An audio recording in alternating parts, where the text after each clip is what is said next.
Bueno, tengo un fondo de reggaetón de una fiesta que hicieron abajo preciso hoy.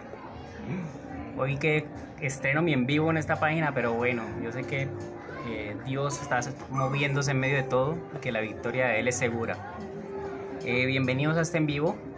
Esperemos a que alguien más se sume. Estamos aquí esperando un poquito a que alguien más se sume. El perro también no colaboró. Ahorita el perro comenzó a ladrar, tampoco me colaboró.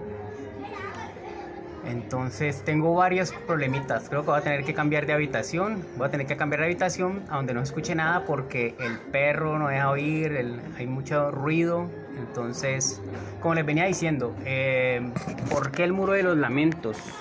¿Por qué el muro de los lamentos y por qué la canción banda sonora que le puse de Pink Floyd? Si examinan bien la música o la canción de Pink Floyd, habla de los ladrillos.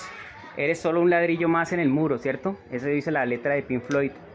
Quería arrancar con ese tema, con este punto. Eres solo un ladrillo más en el muro. Entonces,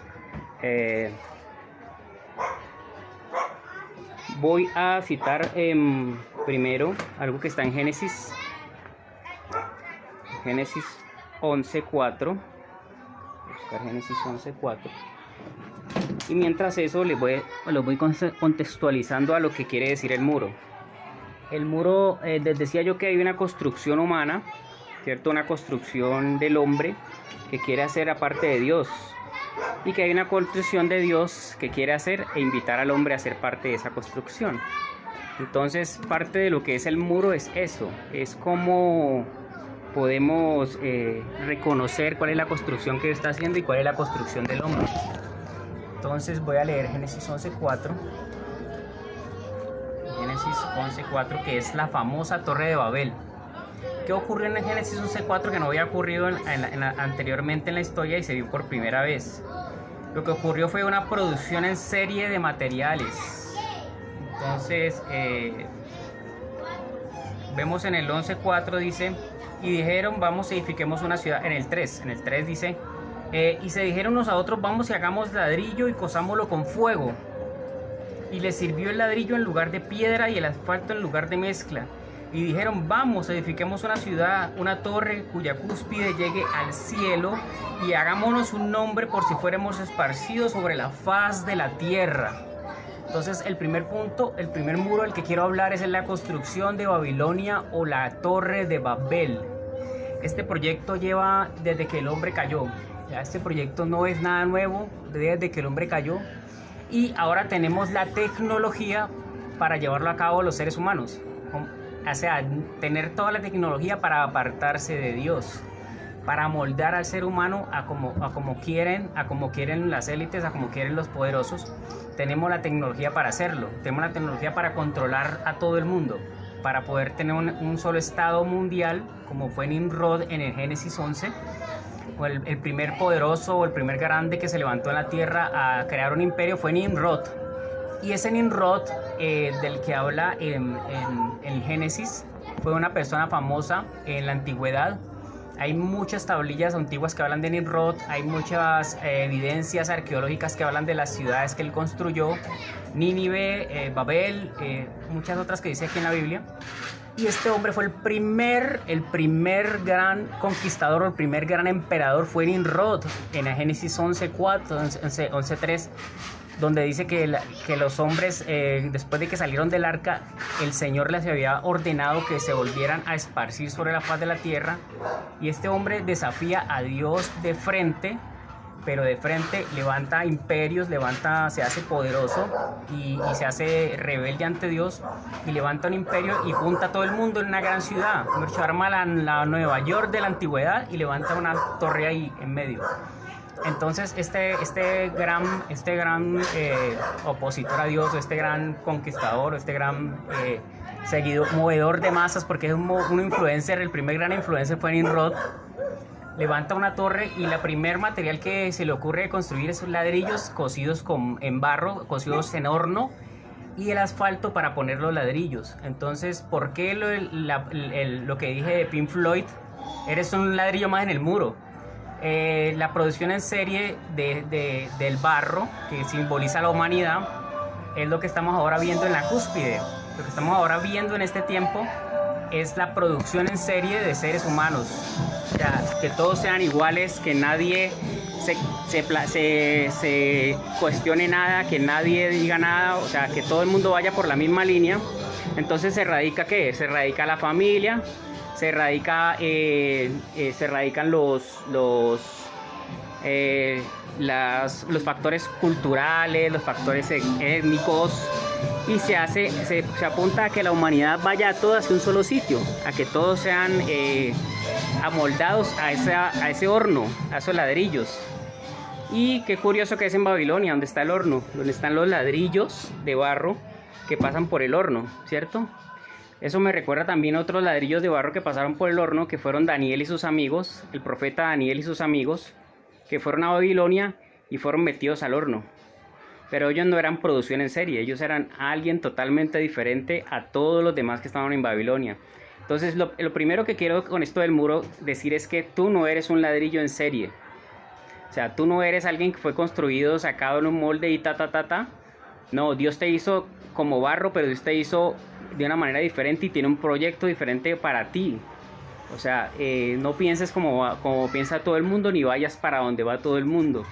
No seas como las personas de este mundo que simplemente hacen lo que ven hacer a todos, o hacen lo que el sistema o la masa les está diciendo que hagan, o lo que los medios les están diciendo que hagan. Eso es lo primero que quería llegar con ese banda sonora del muro de Pink Floyd. No eres un ladrillo más en el muro, como dicen Pink Floyd, como asegura Pink Floyd. Lo segundo es que ¿por qué el muro de los lamentos? Decía que está en la ciudad de Jerusalén, en la antigua ciudad de Jerusalén, y está en este muro que data del siglo I, creo, del siglo I, siglo II. Según el historiador Claudio Josefo, en sus guerras de los judíos, la ciudad de Jerusalén y el templo fueron totalmente arrasados. O sea, muchos historiadores judíos no le daban crédito a Claudio Josefo porque él sirvió a los romanos. Entonces decían que no era fiable lo que él decía. Pero es el historiador más confiable. Aún él habla de Cristo, él habla de muchas cosas que la Biblia habla. Él narra todo el paralelo de la historia judía, no narrado desde la Biblia, sino desde la historia, como historiador. Entonces vemos que él narra que la ciudad fue totalmente arrasada, no quedó piedra sobre piedra, tal como Jesús lo dijo. Entonces no quedó piedra sobre piedra, quiere decir que esas piedras que están ahí alguien más las puso después. Tomó las piedras del templo que estaban quemadas, dañadas, y armó ese muro después. Toda esa fortaleza que ves ahora en Jerusalén es una fortaleza que fue armada después, y parte de los vestigios que hay ahí son parte de lo que Herodes hizo después de la ampliación del templo. Pero el templo como tal, o sea, el templo como tal, no hay nada, o sea, no hay nada, piedra sobre piedra no hay, ¿cierto? Entonces, muchos dicen, uy, pero ¿cómo así? ¿El muro de los lamentos no era una parte del templo? Yo estoy convencido, estoy seguro de lo que he leído, o lo que más o menos sé más, porque no soy un erudito, pero sé que ese no es el muro original. O sea, que la profecía del Señor se cumplió y que no quedó piedra sobre piedra. Entonces fueron intentos de reconstrucción posteriores, y este muro habla también de la necesidad del hombre de encontrar un lugar de culto. Eso va a ser crucial en estos últimos días, encontrar un lugar de culto. Yo no sé cómo te sentiste después de coronavirus, después de pandemia, la encerrona que nos hicieron y nos sacaron de nuestro lugar de culto, o no pudimos volver a la congregación, no pudimos volver a reunirnos. Y eso es parte como de todo el plan global que tienen, es poder acabar con la religión como la conocemos, porque la religión es imposible sacarla, o la fe es imposible sacarla del espíritu humano.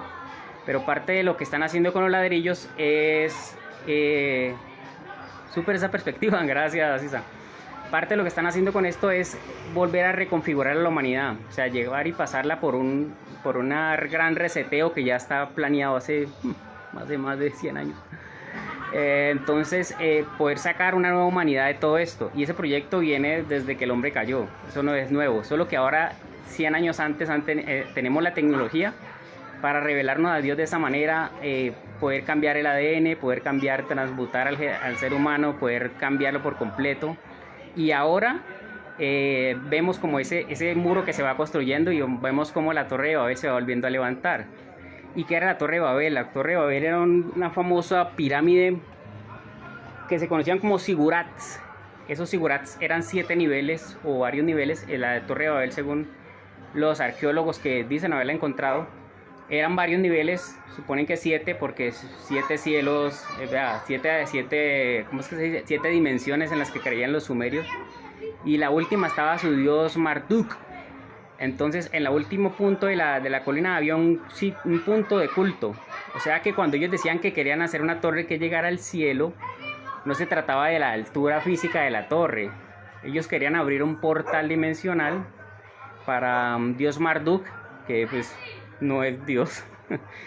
Entonces la palabra Babel en acadio antiguo o en sumerio, es un idioma sumerio, en acadio antiguo es portal de Dios o portal de los dioses o puerta a Dios, ¿cierto? Eso es lo que querían hacer en la Torre de Babel, pero luego en el idioma hebreo se cambió o se hizo una pequeña variación en la palabra de Baluel a Babel, que quiere decir confusión. O sea, de puerta de Dios ya se le llamó al lugar Babel, que es confusión ya en hebreo. Es una pequeña diferencia en la pronunciación, pero para el hebreo, para los escritores bíblicos quedó confusión, porque eso fue lo que Dios hizo cuando derramó todos los idiomas en el mundo. Entonces seguimos pues por acá. Si alguna pregunta o alguna cosa y si alguno me quiere corregir, porque como yo no soy el más, dígame si estás diciendo cosas que no. Seguimos por acá. Tengo varias escrituras bíblicas, pero una de las que quiero hablar es Génesis 11:4, cuando dice que agrupémonos aquí, hagamos una gran ciudad y hagamos una torre que llegue hasta el cielo, y el objetivo de esto era hacerse a un nombre sobre todas las naciones, ¿cierto? O sea, ese es el orgullo máximo hasta el pique. Y esto es lo que pasa con estas redes sociales y lo que yo les venía hablando en unos videos que he colgado aquí. Ese es el espíritu de esta temporada, es llegar y hacerse un nombre. Yo no sé, hay muchos que tienen redes sociales porque trabajan con ellas, hay muchos que tienen redes sociales porque quieren conocer a sus amigos, pero yo creo que la gran prerrogativa del gran espíritu de esto es hacerse a un nombre, y eso hace parte de esta generación que quieren ser o Cristianos Ronaldos, o quieren ser, no sé, quieren ser Ozunas, o quieren ser Daddy Yankees, o quieren ser, no sé, un artista de Hollywood. Y nunca antes, a partir de estos 40 años acá se ha visto eso. O sea, a partir de 40 años para acá se ve ese espíritu de querer hacerse a un nombre. No querer ser, y sin embargo el espíritu de Babilonia es tan contradictorio, porque todos se quieren hacer a un nombre, pero todos son como fichas de un muro. Entonces el nombre que están exaltando al final es el de su Dios de las fortalezas. Pierden su identidad, pero al mismo tiempo buscan hacerse un nombre. O sea que en el camino a hacerse a un nombre pierden su identidad. Es muy curioso, porque Nimrod fue el primero que convirtió a todos en esclavos, fue el primero que los hizo creer en un sueño de libertad, y los convirtió a todos en trabajadores de la torre, simples trabajadores de la torre. Entonces Dios, cuando Dios derrama los idiomas en el mundo, vuelve a darnos identidad. No, tú no eres un ladrillo en serie. O sea, yo quiero que entiendas este punto cuando Dios confunde sus lenguas, porque todos iban en un mismo sentir y en un mismo propósito, y todos iban y lo iban a conseguir un reino de los hombres sin Dios, que al final pues Dios lo iba a juzgar y todos se iban a perder. O sea, no se iba a salvar nadie. Entonces Dios, por amor y por salvarnos a todos, derrama las idiomas en cada uno al lado de un compañero, un idioma diferente, y cuando se hablan ya no se entienden. Pero lo que Dios estaba derramando otra vez la identidad de cada uno y de cada etnia, o de lo que Él ha creado en la humanidad, porque Dios ha creado naciones. Dios no creó un superestado como lo piensan hacer ahora, que piensan acabar con todas las naciones y piensan acabar con todas las identidades nacionales, piensan acabar con todos los estados independientes, con todas las instituciones que proclaman nacionalismo, y quieren hacer un estado global, un megaestado como el de Nimrod, con una ciudad-torre, con una torre de culto. Entonces, ¿qué tiene que ver el muro de los lamentos con esta torre de culto?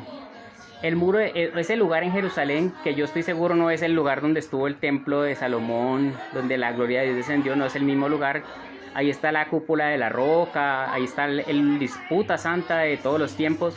Yo estoy seguro que ese lugar no es el lugar de la era de Emán Jeuseo, que fue la que compró el rey David para hacer el templo. Cuando, no sé si se acuerdan ese versículo, me fui por otro lado.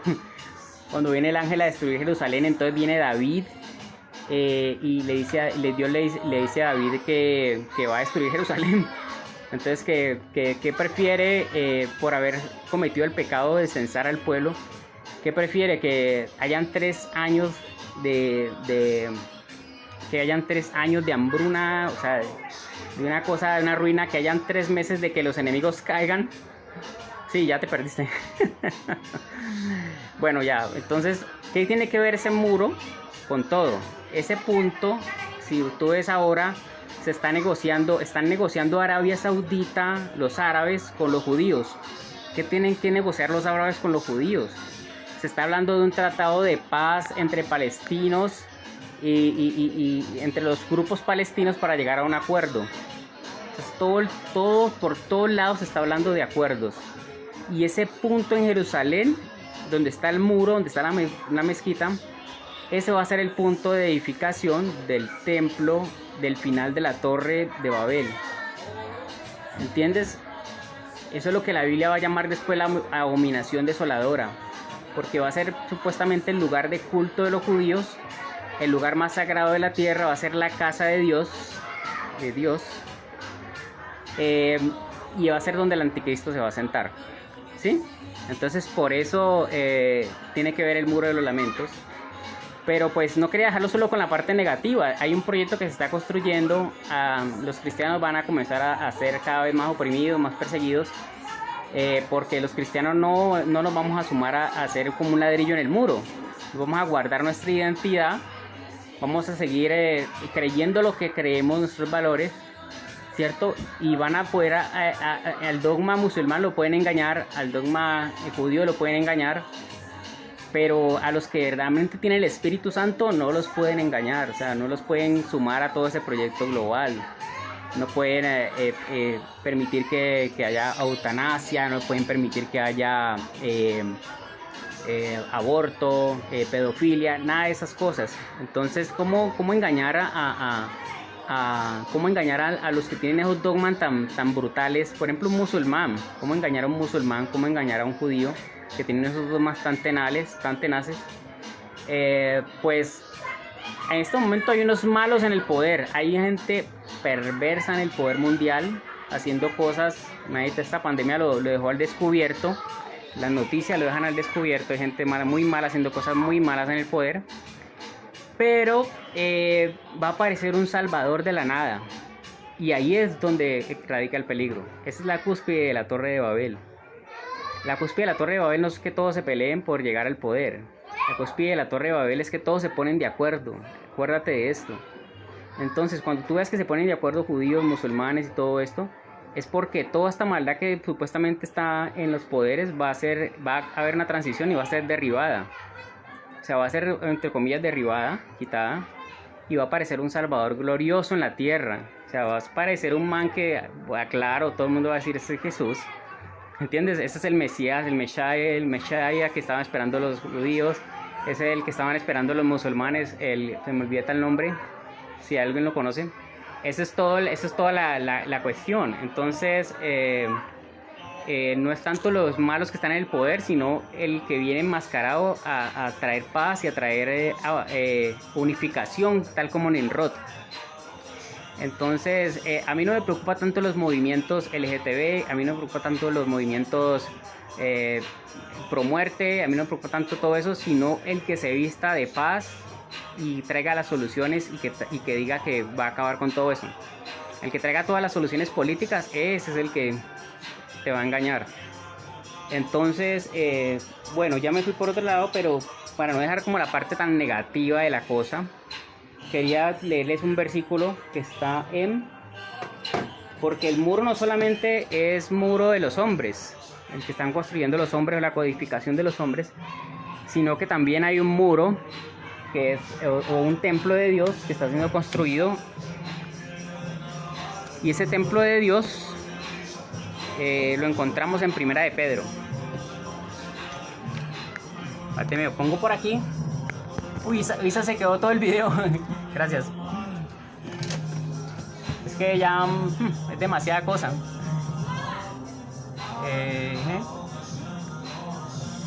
Voy a hacer... Primera de Pedro, ¿se escucha el reggaetón? Primera de Pedro 5.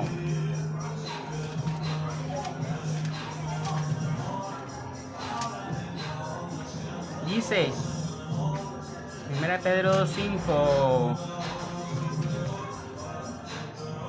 vosotros también como piedras vivas, sed edificados. Wow. Vosotros también como piedras vivas, sed edificados como casa espiritual y sacerdocio santo para ofrecer sacrificios espirituales aceptables a Dios por medio de Jesucristo. Por lo cual también contiene la escritura: aquí pongo en Sion la piedra, la piedra principal, piedra de ángulo, escogida y preciosa, y el que creyere en él no será avergonzado. Para vosotros, pues los que creéis en el precioso, pero para los que no creen, la piedra que los edificadores desecharon vino a ser cabeza del ángulo. Entonces, el apóstol Pedro está hablando de que nosotros somos piedras vivas. Nosotros somos piedras vivas en el templo de Dios. Entonces, como nosotros somos piedras vivas en el templo de Dios, hay una diferencia entre me fue la luz. Hay una diferencia entre un ladrillo cocido en el horno, una producción en serie, y una piedra que es esculpida para ser puesta en un sitio. O sea, las piedras son irregulares, pero en el esculpir se forja una piedra. Podría llamarse sufrimiento, podría llamarse prueba, podría llamarse todo esto. En el esculpir se forma una piedra que va a ser parte del templo de Dios. Y esta construcción es una construcción no natural, no física, sino que es una construcción de vidas que se unen para glorificar a Dios desde su diversidad, desde su propia identidad. Entonces, esa analogía del apóstol Pedro no está hablando de crear el templo de Dios con moldes, sino que es con las piedras que ya están, solamente ser esculpidas y puestas cada una en su sitio, como era la construcción del templo, como fue la construcción del templo. Entonces, Primera de Pedro, sí. Oh, Julián Balanta, bienvenido. Entonces, lo que pasa con este tema del muro es que hay otro muro que también aparece en Colosenses, que es el muro de separación, o lo que Cristo llevó en la cruz, que es un muro de separación. Hay otro muro que es el de Nehemías, ¿cierto? Hay muchas facetas o muchas formas de hablar de muro desde la escritura. El muro de Nehemías es un muro impresionante, porque el muro de Nehemías es el muro que construyen después de que todo se ha destruido. Los babilonios han destruido todo y 70 años después ellos vuelven a construir. Y este muro que construyen Zorobabel, en Nehemías, que construyen en días de la vuelta de la cautividad, este muro tiene una peculiaridad, y es que el muro es levantado con las mismas piedras que ya habían quedado abajo. Y este muro es levantado bajo una batalla impresionante, o sea, bajo una opresión, bajo una tensión de los enemigos. Este muro es levantado otra vez, ¿cierto? Y este muro tipifica también lo que la iglesia está haciendo hoy. La iglesia está levantando su muro, la iglesia está levantando el templo de Dios. Y el templo de Dios, aunque los judíos no lo entendieron, es Jesucristo, y nosotros como cuerpo de Cristo también somos el templo de Dios. O sea, cuando llegue el momento o el gran acontecimiento de que se levante un templo sagrado para todo el mundo, donde todo el mundo vaya y adore a Dios, tú ya sabes que tú eres el templo, tú no te vas a dejar engañar. Tú sabes que tú eres el templo, tú sabes que tú eres el cuerpo de Cristo y el templo de Dios en la tierra. Entonces, eres una piedra viva de un templo espiritual que Dios está constituyendo para este mundo. Entonces eso más o menos así por encimita es lo que trataba el muro, lo que trata el tema del muro. Entonces voy a ver si puedo hacer una segunda parte para hablar de esa parte positiva, que es la parte de segunda, desde primera de Pedro 5, y la parte que habla el apóstol Pablo también. Pablo también habla sobre piedras vivas en el templo de Dios. Nosotros somos edificio de Dios, nosotros somos el templo de Dios. Entonces voy a ver si hago otra parte para ya abordar ese tema del templo de Dios verdadero. Entonces ahí les dejo. Espero que lean mucho lo que les acabo de decir, si lo van a ver después. Si lo puedo subir en Facebook sería chévere, pero si no, entonces está aquí en Instagram. Entonces les dejo con esa reflexión del muro. Espero que les haya servido, espero que les haya sido de bendición. Si hay alguna imprecisión, pongan en los comentarios lo que quieran. Digan, te equivocaste, yo no soy no soy el que más sabe. Entonces si hay alguna imprecisión por ahí, si hay algo en lo que ustedes de pronto tienen dudas, yo también, si me ponen a mí a preguntarme, pues yo también voy a buscar. O sea, bacano cuestionarse, bacano poder no vivir como vive todo el mundo, no ir a la dirección a la que va todo el mundo. Entonces, si nosotros somos templo de Dios y edificio de Dios, pues caminemos como esas piedras y dejémonos formar del Señor para ser parte de ese edificio que Dios está haciendo, porque es el edificio de Dios con los hombres, es el templo verdadero, la iglesia de Cristo. Entonces ahí les dejo, pilas con todo lo que dije, y espero que podamos seguir colgando este tipo de cosas. Oren por mí cuando se acuerden, aunque sea un minutico, y les bendigo. Gracias por estar conmigo todo este tiempo y aguantarme conmigo todo este tiempo, porque siempre es larguito y es bastante pesado. Gracias a todos.